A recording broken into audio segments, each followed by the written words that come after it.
regardez dans la cour, eh bien, du Vatican, c'est là que vous trouvez le plus grand obélisque. Et vous savez où se trouve le plus grand? Pas très loin d'ici, mes amis. Ici à Washington. Donc, les deux plus grands obélisques, c'est la première bête va faire une image, la deuxième bête va faire une image de la première bête. C'est intéressant de voir cela. Quel est le calendrier que nous utilisons? Le calendrier grégorien, fait par le pape Grégoire. Et les mois, savez-vous d'où ils ont leur nom? Ce sont des noms romains. Juillet, c'est Jules César. Et alors, Auguste a voulu avoir autant de jours que Jules César, et alors il a pris quelques jours de février pour pouvoir avoir lui aussi un mois à 31 jours. Septembre, par exemple, devrait être le 7e mois, n'est-ce pas? Octobre, ocho, octogone, ça devrait être le 8e mois. C'est quel mois? C'est le 10e mois. Novembre, le 9e mois. C'est le 11e mois. Le décembre. Déca devrait être le 10e mois. Oh, c'est le 12e mois. Vous voyez, en quelque sorte, bibliquement, les jours commençaient au coucher du soleil. On disait de temps. Par contre, avec l'Empire romain, on a commencé à le faire de minuit à minuit. Et les jours sont des jours qui ont des noms romains. Le dimanche, le jour du soleil, Sunday. Le Monday, lundi, c'est le jour de la lune. Mardi, Mars. Mercredi, Mercure. Jeudi, Jupiter. Et c'est comme cela que la deuxième bête va faire une image à la première bête. De la même manière, l'ancienne Rome était le leader militaire et incontesté dans beaucoup d'autres domaines de l'ancien monde, qui aujourd'hui est celui qui conduit le monde du 21e siècle. Les États-Unis d'Amérique. On va dire quelque chose de plus. Question numéro 8. Quels sont les enjeux spécifiques qui provoqueront l'utilisation de la force et la promulgation du décret de peine de mort? Et il nous a dit dans Apocalypse 13, verset 15, « Et elle fit que tous ceux qui n'adoreraient pas l'image de la bête fussent tués. » Tout cela est en rapport avec quoi? Avec l'adoration. Juste dans le chapitre 13, vous retrouvez le mot adoration, adoration, adoration plusieurs fois. De quoi est-ce qu'il s'agit? En fait, quel est le Dieu que vous voulez adorer et comment vous l'adorez? Le commandement de la parole de Dieu, justement, parle essentiellement de cela.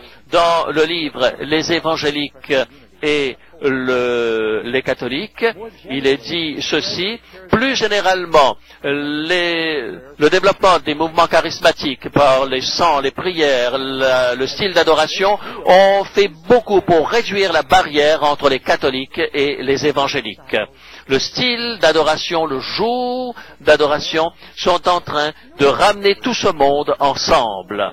Et la raison pour laquelle j'ai choisi de servir Dieu à travers ces conférences, si les gens n'ont pas l'information à travers la radio et la télévision, ils ne sauront pas ce qui se passe autour d'eux et ne sauront pas interpréter les événements qui sont autour d'eux. C'est la raison pour laquelle j'ai voulu, à travers la télévision et la radio, parler de ce qui se passe dans notre monde, pour que les gens puissent découvrir ce que la Bible dit véritablement sur ces sujets. Lorsque la parole de Dieu est ouverte, eh bien, nous aimons bien sentir quelque chose. Lorsque nous allons à l'église, on veut sentir la chaleur humaine, on vient juste pour l'expérience, mais alors, nous ne venons pas pour adorer Dieu. Mais si nous venons pour adorer Dieu, alors c'est lui qui est Dieu. C'est pas parce que nous ne venons pas simplement parce que cela nous fait du bien d'être ensemble entre copains, mais on dira quelques mots importants. Vous voyez, par exemple, Billy Graham dit quelque chose d'intéressant. Le système, lorsque Billy Graham, avec son approche semi-œcuménique, de mettre tout le monde ensemble pour pouvoir adorer le Seigneur, eh bien, les protestants et les catholiques sont en train de se rapprocher les uns des autres. Et je sais à la fin ce que cela sera. Dans le christianisme aujourd'hui, voici ce qu'il est dit. Tout le travail, compris les stations d'essence et les restaurants, ferment le dimanche par force de la législation, et c'est dans le Christianity Today, sous la plume de Harold Dessel. Et il est en train de nous dire, le pays ne peut être béni, disent ces gens, si on n'adore pas Dieu le dimanche. Vous voyez, c'est extrêmement inquiétant ce genre de déclaration. L'autre obligation d'un citoyen du monde de Dieu, c'est de se rappeler que le sabbat est le jour saint. Les autres civilisations qui se sont développées lorsque l'on tire son inspiration de Dieu. Les lois en Amérique exigent que le jour du dimanche soit respecté. C'est une violation de l'Église et de l'État. Et nous sommes aujourd'hui dans le livre de Pat Robertson remis en question par rapport à cela. Il continue. Ce n'est pas la responsabilité d'un groupe de gens, ce n'est pas la responsabilité de l'Église, mais c'est la responsabilité du gouvernement et de son peuple de proclamer un jour comme le sabbat qui doit être observé universellement.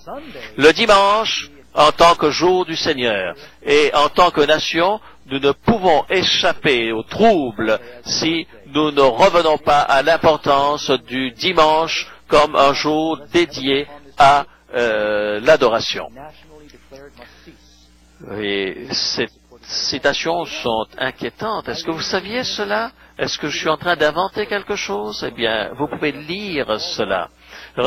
Jerry Falwell, par exemple, les Américains se feraient bien de faire un texte au président et au Congrès pour qu'il y ait un amendement à la Constitution pour établir le sabbat comme un jour national de repos. Est-ce que vous pensez qu'il parle du 7e jour de la semaine? Absolument pas. William Blinkest a dit, le mur de la séparation entre l'Église et l'État est une métaphore fondée sur une mauvaise interprétation de l'histoire.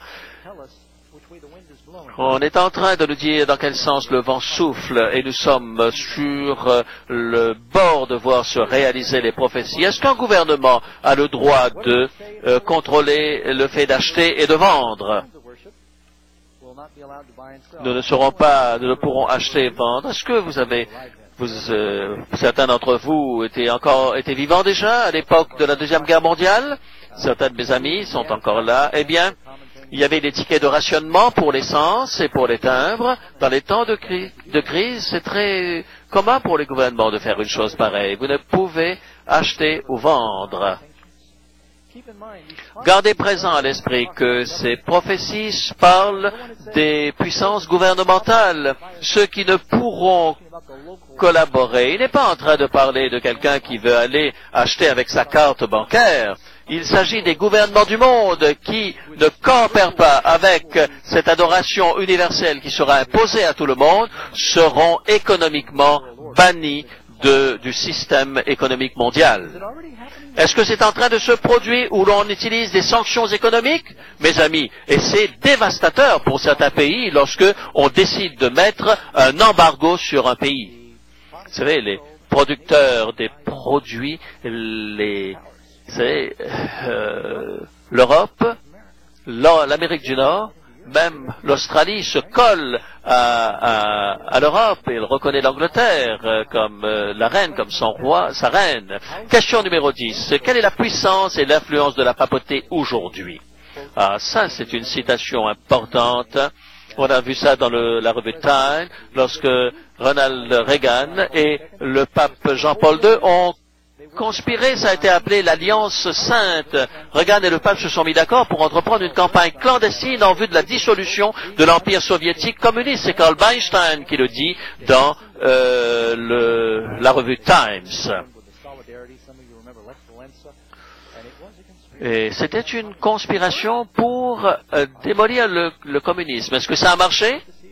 Est-ce que les États-Unis et la papauté ont réussi dans cette démarche?